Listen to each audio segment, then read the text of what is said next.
Sarah, bonsoir. Nous recevons le journaliste et consultant international Adama Gaye. Bonsoir. Bonsoir Mamadou. Requiem pour la République est le titre de votre chronique hebdomadaire parue dans le Nouvel Hebdo. De quelle République parlez-vous et pourquoi?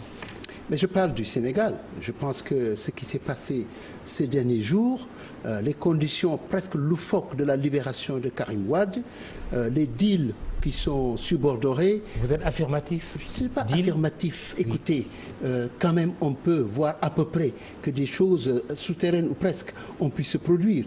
Le fait que le Qatar puisse jouer un rôle presque proéminent dans cette histoire, que le PNUD soit associé dans ce processus, que, en fin de compte, ça se soit passé en pleine nuit ou presque. Moi, je rentrais de Londres quand ça s'est passé. J'avais vu les voitures à l'aéroport. Tout cela, je pense que donne à penser qu'il y a quelque chose, j'allais dire, anguille sous roche. Pourtant, le chef de l'État lui-même a parlé de raisons humanitaires qui ont guidé sa décision. Son entourage, notamment son conseiller en communication, dit qu'il n'a pas du tout marchandé la libération de Karim Wade. Mais on entend un autre son de cloche de l'autre côté. Le père de Karim Wade dit que ce n'est pas pour des raisons humanitaires que ça s'est produit. Donc je pense que déjà, entre eux, ils devraient se coordonner et s'entendre. Et là, vous invitez aussi le PNUD dans le débat. Oui. Qu'est-ce qui vous fait dire cela? En plus du Qatar. D'abord le Qatar, parlons-en. Oui. Parce que le Qatar commence à poser problème en Afrique.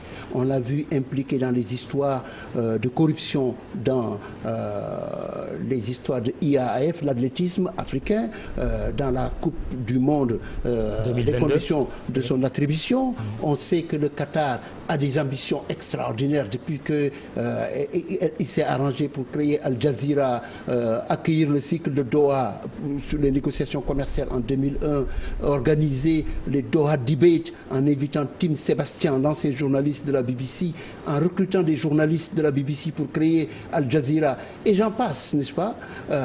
Surtout que le Qatar, on le voit aussi s'impliquer dans les histoires de financement de l'islam salafiste. Tout cela donne à penser que le Qatar a des ambitions. J'ajouterai deux autres phénomènes qui me font penser que le Qatar avait une ambition par rapport à ça.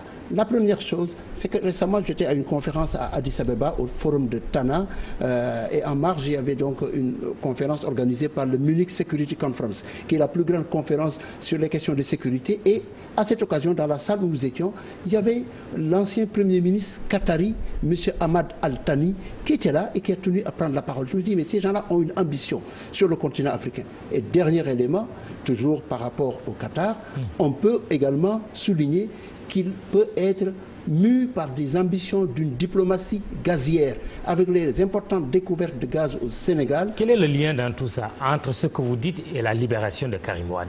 Parce que pourquoi finalement, cet intérêt pour la personne de Karim Wade? Les Arabes ne sont pas des enfants de cœur.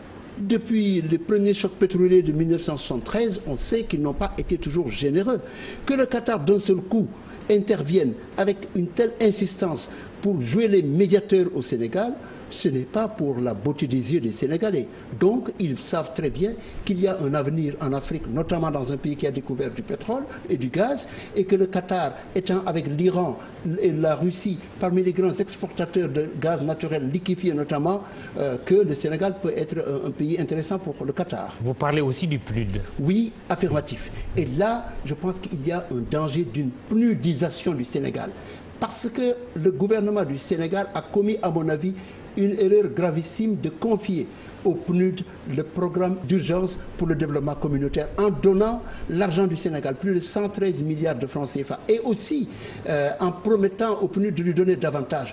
Que le directeur Afrique du PNUD, notre compatriote Abdoulaye Mar Dièye, ait été présent quand Macky Sall recevait le procureur qatari, ça veut dire beaucoup de choses. Et je pense que ce serait une très grave erreur de donner encore davantage de moyens à un PNUD qui est désargenté et qui a un problème de crédibilité dans la réalisation de ses objectifs. Donc, je crois que nous sommes en face d'une situation où le gouvernement du Sénégal est en train de décapaciter et de décapiter l'administration en renforçant une organisation qui est à court de capacité de réaliser les missions qui lui sont confiées. Finalement, vous parlez d'une partie à trois autour de la libération de Karim Wade, le Sénégal, le PNUD, le Qatar. Non, il faut élargir parce que je pense qu'il faut bien regarder que dans cette histoire, il y a eu aussi des forces internes qui ont joué. Oui, quand même. Et de ce que faites-vous de nos chefs religieux? Mais c'est là où j'ai envie de dire que Macky Sall est devenu le président du reniement, le président des parjures. Parjure d'abord. C'est pas trop fort ça. Mais c'est le mot qui convient. C'est le parjure par rapport à sa mandature. Il s'était engagé à respecter un mandat de 5 ans. Il est revenu dessus. Parjure sur son programme. Il avait dit qu'il allait imposer la réduction des comptes et des prisons. Il ne l'a pas fait. Et parjure par rapport aux chefs religieux, il avait dit qu'ils étaient des citoyens ordinaires.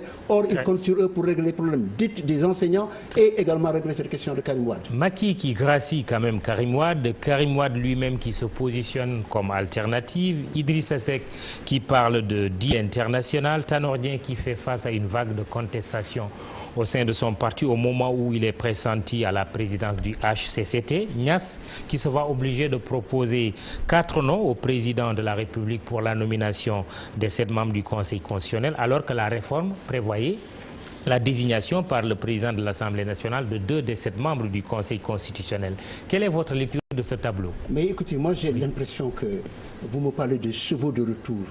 Les mêmes qui étaient là, qu'on a entendu, qu'on a testé et qui n'ont pas produit les résultats. Je pense qu'il faut aller au-delà pour trouver autre chose. Je crois que j'ai envie de citer Baudelaire, aller au-delà du connu pour trouver du nouveau. Parce que ça, cette réponse-là, par rapport aux gens dont vous m'avez parlé jusqu'ici, je ne vois pas lequel d'entre eux peut être porteur d'espoir par rapport aux changements fondamentaux que ce pays doit avoir pour retrouver les sentiers de la vertu, de la rigueur républicaine et d'une perspective de développement qui sorte ce pays, n'est-ce pas, de l'impasse dans lequel il se trouve aujourd'hui englué. Il y a quand même un président de la République qui est élu, qui n'a pas encore fini son mandat. Est-ce que vous ne parlez pas trop vite? Non, ce président, il est élu, personne ne conteste cela, mais il faudrait qu'il soit républicain.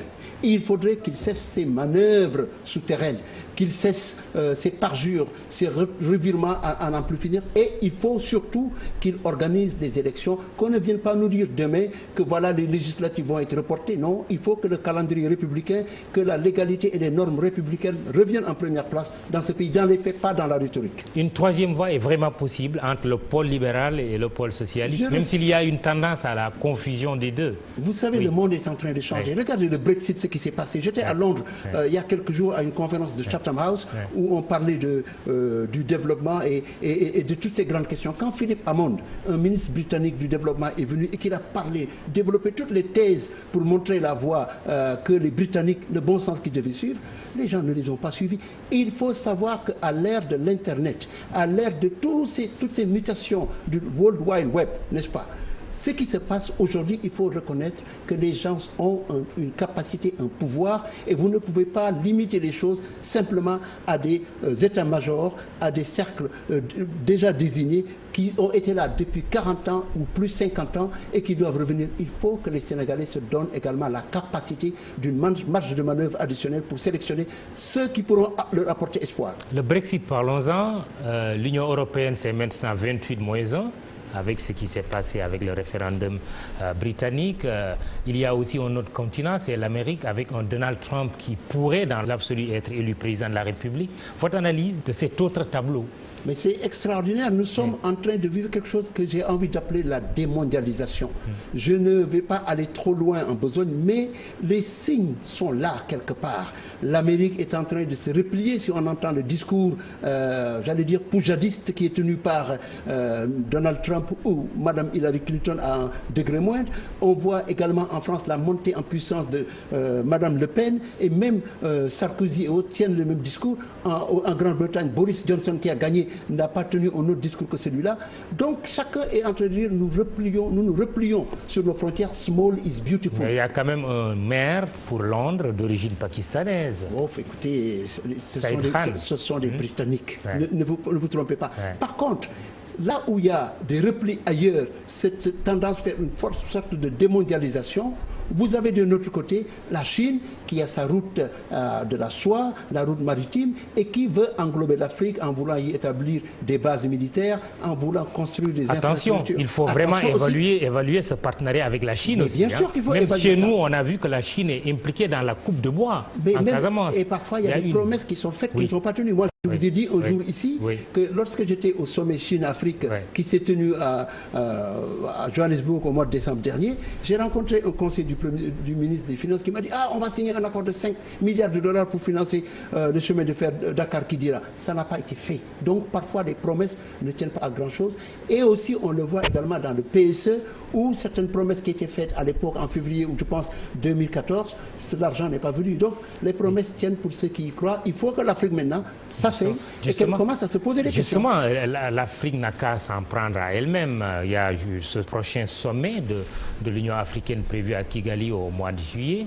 Une Union africaine à la croisée des chemins. Une Union africaine en crise.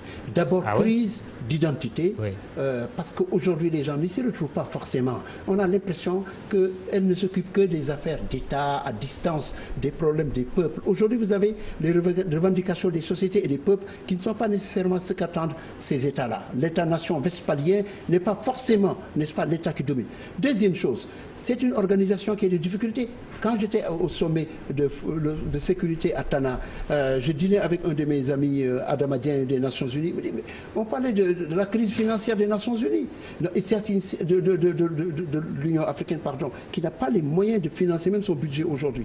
Et enfin, vous avez un problème de crédibilité que représente Mme Zuma, qui n'est pas intéressée par la présidence de la Commission de l'Union africaine. Elle est plus préoccupée par ses ambitions dans son pays et de ce point de vue... Surtout que Jacob Zuma a des difficultés, le président sud-africain. Comment voulez-vous mettre une femme qui est l'épouse d'un ancien chef d'État qui porte son nom à la tête d'une organisation? C'est un problème de crédibilité. Est-ce que notre compatriote Abdoulaye Bathily a des chances de devenir président de la Commission de l'Union africaine? Écoutez, je ne dirais pas qu'il a des chances, mais je pense que c'est de tous les candidats plus ou moins annoncés, le mieux en mesure de donner un sang nouveau à l'institution, parce que quand même, c'est quelqu'un qui est respecté dans le monde anglophone, c'est quelqu'un qui a une compréhension de l'histoire du continent africain, et je pense que c'est un panafricaniste. De ce point de vue, si le Sénégal avait bien travaillé, il aurait pu être un bon candidat. Mais là, il y a la règle tournante. Il y a eu deux Africains de l'Ouest, notamment Konaré et Amara ici, qui ont dirigé